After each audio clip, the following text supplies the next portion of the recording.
네, 여러분 반갑습니다. 울산 현대상 이규헌입니다. 이규헌의 보험통신 135화고요. 2019년 마지막 영상이 될 것 같습니다. 2019년 멋지게 보내셨나요? 약간 후회가 남는다 하더라도 과거는 과거로 보내시고 2020년 경자년 뜻하는 일 모두 이루어지시고 행복한 그리고 건강한 한 해 되시길 빕니다. 자, 마지막으로 한번 살펴볼 건 뭐냐면요. 로드킬 한번 볼 거예요. 지금 겨울철이기 때문에 로드킬 사고가 조금 적게 나는 편이긴 합니다. 아무래도 여름, 가을 뭐 이럴 때 봄 때 많이 나죠. 그리고 겨울에도 가끔씩 로드킬 사고가 나는데 그 이유는 겨울이기 때문에 먹을 것이 없어서 인가 쪽으로 내려오다가 도로를 횡단하는 동물들을 치는 경우도 있습니다. 자, 로드킬 사고가 났어요. 로드킬 사고가 났을 때 기분 안 좋죠. 동물 치고 뭐가 기분 좋겠습니까? 큰 동물이 됐든 작은 동물이 됐든 기분이 안 좋은 거죠. 그죠? 그런데 로드킬 사고가 났을 때 뭐 작은 동물, 개, 고양이 뭐 이런 작은 동물이라서 뭐 이게 다행은 아닌 건데 어쨌든 동물이 사망은 했지만 차체에는 크게 이상이 없는 뭐 그런 상태라면 좀 미안함을 가지고 좀 찝찝하지만 넘어갈 수 있어요. 그죠? 그런데 고라니를 치었어요. 그래서 고라니를 치었는데 앞범퍼 작살나고 라이트 날라가고 본네트 찌그러지고 앞유리까지 막 그냥 지붕으로 넘어가면 지붕까지 찌그러지 이런 견적 한 1,000만 원 나오는 이런 사고가 만약에 나면 견적이 1,000만 원 나왔어요. 이제 무슨 생각이 드냐? 고라니가 불쌍하다는 이제 저 멀리 가는 거지. 예. 내 차는 어떻게 해? 이렇게 되는 거예요. 자, 로드킬 사고가 났어요. 자, 내 차는 어떻게 될까요? 자, 1번 자차로 처리한다. 2번 지자체, 그 해당 지자체에서 처리해준다. 3번 국가가 책임진다. 1, 2, 3번 중에 어느 게 정답일까요? 정답은 1번입니다. 자차로 해야 됩니다. 자차로. 자, 로드킬에 대한 책임이 국가에 있느냐? 도로를 관리하는 도로관리 주체 혹은 고속도로관리공단, 뭐 일반 국도 같으면 지자체에 있냐? 아니에요. 그거는 뭐 국가에서 고라니를 풀어놓은 거 아니잖아요, 그죠? 관리한다고 하는데 얘들이 튀어나온 거예요. 이건 천재지변하고 같은 거죠. 그러니까 국가에서 보상해 준 게 아니에요. 이거는 내 자차로 처리해야 돼요. 억울하다고? 억울하지만 어쩔 수 없죠. 내 물건에 손상이 되었기 때문에 다만 내가 내 물건에 손상이 되는 걸 보험을 들어놨기 때문에 보험회사에서 해주는 거잖아요. 보험을 안 들어놨어. 그럼 내 돈으로 수리해야 돼. 1,000만 원을. 그죠? 보험을 들어놨기 때문에 보험에서 보상을 받을 수 있는 거죠. 자, 로드킬 사고에서 내 차는 자차로 처리를 해야 된다. 그리고 만약 로드킬 사고가 만약 발생했어요. 고속도로 같으면 현재 있는 위치가 정확하게 지자체 어디에 해당되는지 좀 애매할 수도 있는데 우리 지역 번호는 도 단위로 끊기잖아요. 시 단위로 끊어지고 그렇기 때문에 내가 현재 위치를 확인할 수 있다라고 하면 각 지역 번호 플러스 120 혹은 지역 번호 플러스 128 전화하셔서 로드킬 사고가 났고 지금 도로에 뭐 멧돼지가 지금 쓰러져 있다. 안내를 해줘야 사후 조치가 이루어지고 그래서 2차 사고를 방지할 수 있어요. 주행해서 가는데 갑자기 저 앞에 멧돼지가 누워있어. 확 꺾다가 옆에 차고 사고 나거나 혹은 혼자 벽 들이받거나 막 이런 사고가 안 날 수 있게 로드킬 사고가 발생하게 되면 뭐 작은 동물의 사체라면 뭐 뒤에 오는 차들이 그것 때문에 크게 사고가 추가 발생하지 않을 수 있지만 좀 덩치가 있는 동물들이라면 2차 사고 발생할 수 있으니까 내 차 부러진 거 좀 속상하지만 옆에 세워놓고 연락해가지고 조치를 하고 이동을 하시는 그런 매너 있으시면 좋겠어요. 그리고 그럴 때 속 빠지지 않게 1,000만 원 어디서 만들까 고민하지 않게 자차는 꼭 드시고요. 뭐 예를 들어서 뭐 1,000만 원이 아니라 뭐 100만 원, 200만 원이라고 칩시다. 200만 원 해도 지금 당장 주머니에 200만 원 있으신 분 잘 없을걸요. 요즘 다 카드 쓰잖아. 지갑에 200만 원 등 넣어놓고 다니면서 200만 원 탁 주고 수리해 줬어. 잘 없을걸요. 자차 넣어놓으세요. 오래됐다고 안 넣는다?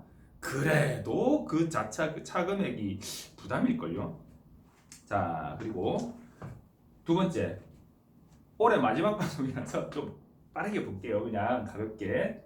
비접촉 진로 변경 사고. 비접촉 진로 변경 사고에 대한 판결이 얼마 전은 아니죠. 한 몇 년 전에, 2, 3년 전에 나왔는데요. 좀 이례적인 판단이 나왔어요. 어떤 거냐면, 자, 보험회사에서 진로 변경 사고는 몇 대 몇이다?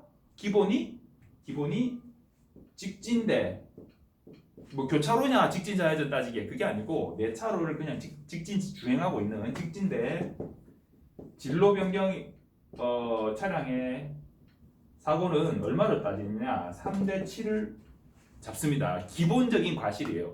근데 이런 경우들이 있어요. 직진대 진로 변경 7대 3 무슨 소리냐? 이 사고는 이런데 막 이렇게 말씀하시는 경우 있잖아요. 그래서 이게 엉터리다.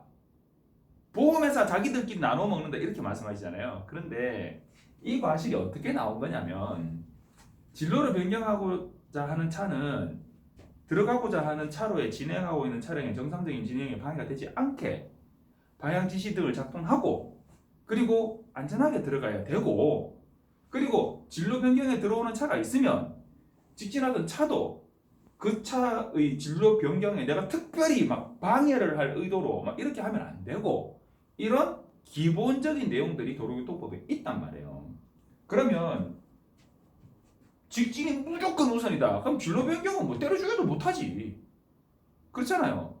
근데 여러분들 그런 경우 없나요? 깜빡이 넣고 진로 변경을 하려고 이렇게 보면 차들이 줄줄이 이렇게 오고 있으면 여기 차가 있는데 제가 오늘 아침에 출근하면서 그런 걸 느꼈거든요. 제가 진로 변경을 해야 되는데 깜빡이를 넣었는데 요 바로 옆에 있는 차는 내가 들어가면 얘는 브레이크를 밟아줘야 돼.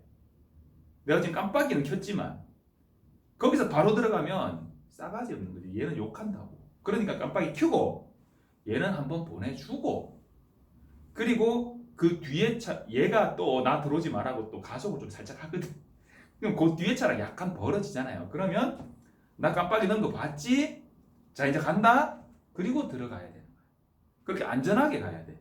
근데 그렇지 않고 보통 보면 깜빡이 넣고 요 약간 뒤에 차가 있잖아요. 그럼 공간이 요 지금 있잖아. 확 들어가거든. 그러면 이제 이 차 입장에서는 바로 앞에서 확 들어오는 이런 상황이 되는 거지. 그럼 이제 욕 나오는 거지. 사고는 안 나서도. 자, 그것 때문에 또 열받아 앞에 가지고 들이맞고 이래가지고 또 보복 운전 내가 막 그렇게 되는 거예요. 자, 운전할 때 화를 좀 내려놓으시고요. 자, 그래서 직진 차량에도 일부 사고를 조금 이렇게 방지하거나 매너 있게 운전해야 될 책임이 있다라고 해서 기본 과실로 잡아놓은 게 3대 7이에요. 둘 다 주의를 못했다 했을 때 3대 7이라고. 그런데 비접촉 사고에서는 보험회사에서 과실을 어떻게 잡느냐? 비접촉은 접촉 안 했잖아. 근데 얘가 진로 변경했으니까 누가 사고를 했을까? 얘가 진로 변경하면서 얘가 사고를 한 거거든. 피하면서 가드레일을 뭐 중앙분리대를 들이받거나 혹은 피하면서 다른 차하고 사고 나거나 피하면서 뭐 이렇게 벽을 받거나 뭐 이런 사고거든요. 미끄러져서 핑 돌아버리거나. 자, 그랬을 때 접촉을 안 했으니까 얘가 잘못하긴 했지만 접촉 안 했다 아이가. 그러니까 얘 과실을 10% 까주는 거예요. 네 과실을 10% 늘리는 거야. 요게 비접촉 진로 변경 사고의 기본 과실입니다. 기본 과실. 다른 변수가 없을 때. 그런데 아까 제가 판례 얘기했잖아요. 지난주에 이어서 서울지방법원의 중앙지방법원인가요? 서울지방법원에서 어떤 판결이 나왔냐면 비접촉 진로 변경 사고 진로 변경 차량 100% 과실 판결이 나왔어요. 어떻게 된 거냐? 나는 직진하고 있는데 근접거리에서 꺾어버린 거야. 근접거리에서. 그러면 운전자는 무의식적으로 사고를 피하고자 하는 본능이 있죠. 그래서 확 꺾으니까 이러고 꺾었는데 그래서 사고가 난 거야. 예전에 제가 한문철 변호사님 그 한문철 TV에서도 영상을 본 적이 있는데 그 마지막 차로에서 이렇게 하고 있는데 택시 승객이 승객 손 드니까 택시가 확 꺾어 들어와서 피한다고 꺾으면서 그 승객을 쳐버린 이런 사고 제가 봤거든요. 그 사고에서 이 택시하고 안 부딪혔어요. 딱 요거죠. 한문철 변호사님이 이거는 주행 차량이 무과실이다라고 주장을 하시는 걸 봤어요. 100% 공감을 합니다. 자, 보험회사에서는 뭐라고 얘기하냐? 비접촉 진로 변경 사고 4대 6이 기본이다. 근데 뭐 보니까 택시가 좀 많이 급하게 들어가긴 했네. 그럼 뭐 한 8대2 정도로 협의합시다. 뭐 이렇게 얘기를 해요. 보험회사 편을 제가 많이 든다고 사람들 막 얘기를 하는데 저도 합리적으로 얘기를 해요. 근데 보험회사에서 그렇게 얘기하는 건 왜 그런가를 제가 설명드릴게요. 왜 그런가? 자, 보험회사는요, 기본과실도표를 딱 가지고 대부분의 사고들을 그 틀 안에 넣어서 빨리 정리하려고 하는 그런 태도를 좀 보여요. 왜냐면 자, 함수 변호사님이 아무리 많은 영상들을 지금 게시하시지만 그 많은 사고들보다 훨씬 몇백 배는 더 많은 사고들을 일반 보상과 직원들은 처리하고 있어요. 네. 그런데 그 많은 사고들을 처리하고 있는데 그 많은 사고들을 함수 변호사님께서 영상 하실 때처럼 누구 특정인을 자꾸 얘기하면 좀 그러네요. 제가 존경하고 우리 한국교통사고조사학회 고문으로 있으시고 이번에 우리 할 때 와서 또 특강도 해주시고 하셔서 참 좋아하는 분이거든요. 자, 함수 변호사님 욕하는 게 아니에요. 자, 뭐 욕하고 그런 거 아니에요. 보험회사 보상가를 욕하는 것도 아니에요. 자, 뭐냐면 보상가 직원들은 그 많은 건들을 자기가 빨리빨리 이거를 처리해내야 돼요. 과실의 결정 구조에 대해서 제가 전에 설명드린 적이 있어요. 과실을 보험회사 직원이 자, 이 고객 이건 몇 대 몇입니다. 인정하세요. 이렇게 강하게 막 얘기하는 것 같잖아요. 그것도 이렇게 직원들이 나름대로 스킬을 발휘하는 거거든요. 공식적으로는 과실은 보험회사 보상가 직원이 자, 이 사고는 몇 대 몇 정도 되는 사고일 것 같다 판단이 되잖아요. 상대방 보험회사 혹은 같은 보험회사 하더라도 상대방 담당자 하고 얘기를 해서 과실이 몇 대 몇이 정도 되는 게 얼마나 타당하겠네요 라는 부분을 어느 정도 윤곽을 잡아요. 그리고 상대방 고객, 우리 고객한테 그런 부분을 안내를 해요. 근데 그 중에 한 명이 뭔 소리가 이래버려. 정리 안 돼요. 소송을 가든 경찰서를 가든 정리해야 돼요. 시간이 걸려요.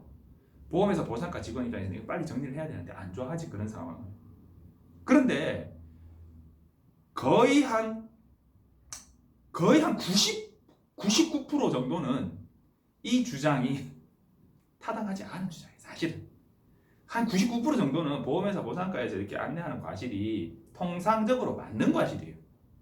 그런데 어느 누군가는 분명히 인정 못해! 이제 이렇게 되는 거예요. 그런데 그 인정 못해가 사실은 보상가 직원들이 판단을 잘못한 거야, 사실은. 그 인정 못해가 사실은 맞는 거야. 그러면 이런 내용들이 이슈가 되는 거죠. 그래서 말이지, 원래 이렇게 되는 건데 보험회사에서 그렇게 얘기했어. 이렇게 이제 이슈가 돼. 뭔 얘기가 돼야 되나? 자, 비접촉 진로 변경 사고라고 해서 무조건 6대 4다? 그건 아니다. 이거는 제가 얘기했죠? 이 3대 7이 나오게 된 배경에 대해서 얘기했죠? 나도 크게 주의를 못하고 니도 크게 주의를 못하고 서로가 주의를 못해서 발생된 사고였을 때의 얘기예요. 어느 한쪽은 현저하게 주의를 잘 했어. 그럼에도 불구하고 이런 사고가 났다. 그러면 그 사람의 과실은 줄여주는 게 맞죠. 혹은 어느 한쪽이 현저하게 주의를 더 못했어요. 많이 못했어요. 그러면 그쪽의 과실은 높여주는 게 맞죠. 그러한 부분들을 고려해서 6대 4의 기본 과실이 빵대 100까지도 갈 수 있다라는 부분이 판결로 나온 내용이다 라는 부분을 설명드리고요. 제가 그 판례를 좀 찾아서 이렇게 판결문 번호를 올려야 되는데 죄송합니다. 저도 예전에 정리해놨던 걸 갖다가 지금 올리는 거라서 판결문 번호까지는 못 찾았어요. 어쨌든 그런 내용이 있다. 그러니까 과실이라고 하는 거는 표준 과실이라고 하는 거는 그런 의미가 있다. 전혀 쓰레기다 이런 건 아니다. 그리고 그 표준 과실을 뒤엎는 결론을 내기 위해서는 명확한 증거를 제시해야 된다. 블랙박스, CCTV, 사고 상황 등등 있어야 된다. 자, 그런 부분에서 보험회사가 무조건 뭐 업무를 나쁘게 하는 거다. 그건 아니다. 라는 부분 이해를 해주시고요. 로드킬 사고 나게 되면 120, 128 기억해 주시면 좋을 것 같아요. 자, 2020년 경자년 자 행복하십시오. 감사합니다.